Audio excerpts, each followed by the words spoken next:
एक वक्त में बचपन के दिनों से दो दोस्त थे जिनका नाम हैरी और पीटर था। दोनों एक दूसरे पर भरोसा करते थे और जब भी ज़रूरत होती है एक दूसरे की मदद करते थे।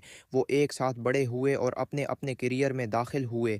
इनमें से हैरी अपनी छोटी कमाई से काफ़ी खुश था, लेकिन पीटर बहुत लालची था और हमेशा ये सोचता था कि ज़्यादा दौलत कमाई का तरीका किस तरह है, और छोटी कमाई से खुश नहीं था, लेकिन उससे उनके माबीन हकीकी दोस्ती मुतासर नहीं हुई। पीटर ने जो कुछ भी करना चाहा वो करने पर राज़ी हो गया। जेक एक मुजरिम था और उसने बल आखिर पीटर को उसके साथ मुलवस किया था कि वो उनके एटीएम की वापसी के जरिए धोखा दही करने वाली सरगर्मी करके उनके एटीएम की वापसी के जरिए उसके साथ शामिल था। आहिस्ता आहिस्ता पीटर बहुत ज़्यादा पैसा कमा सकता था और एक अमीर शख्स बन सकता था।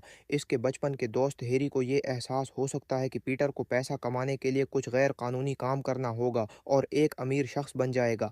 इसको समझना उसने पीटर से ग्रीज करना शुरू किया और बलाखिर दोनों दोस्तों के दरमियान फासला हुआ। पीटर ने बहुत पैसा कमाया और दौलतमंद शख्स बनने के लिए अपना कारोबार शुरू किया। तकरीबन 10 साल गुजर चुके हैं। दोनों दोस्तों को खुद से अलग कर दिया गया था, लेकिन कोई जिस्म एक दूसरे को उनके दिल से नहीं भूलता है। अचानक पीटर को एक काबिल एतमाद शख्स की ज़रूरत थी ताकि वो अपने कारोबार की देखभाल करे और ज़्यादा रकम कमाने में उसकी मदद करे। उसे अपने पुराने दोस्त हैरी को याद है और उसकी तलाश और उसके ठिकाने की तलाश शुरू कर दी।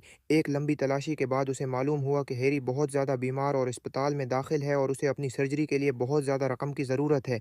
पीटर जानता था कि अगर वो हैरी को पैसा है देता है तो वो उसे नहीं लेगा, जैसा कि उसने बेईमानी अंदाज में रकम कमाई है, लेकिन फिर भी वो उसकी मदद करना चाहता था और उस बहाने से 6 लाख की रकम के तमाम इल्ज़ामात अदा करना चाहते थे कि ये रकम चैरिटी फंड से मिली है। जब हैरी अपनी बीमारी से सेहत याब हुआ और इस्तफसार किया कि पैसा कैसे आया है, तो वो समझता है कि ये उसका बचपन का दोस्त पीटर है जिसने रकम का एहतिमाम किया है। हैरी नाराज हुआ और पीटर से मिला और उससे पूछा कि उसने अपनी रकम क्यों अदा की। पीटर ने महज जवाब दिया, ज़रूरतमंद दोस्त वाकई एक दोस्त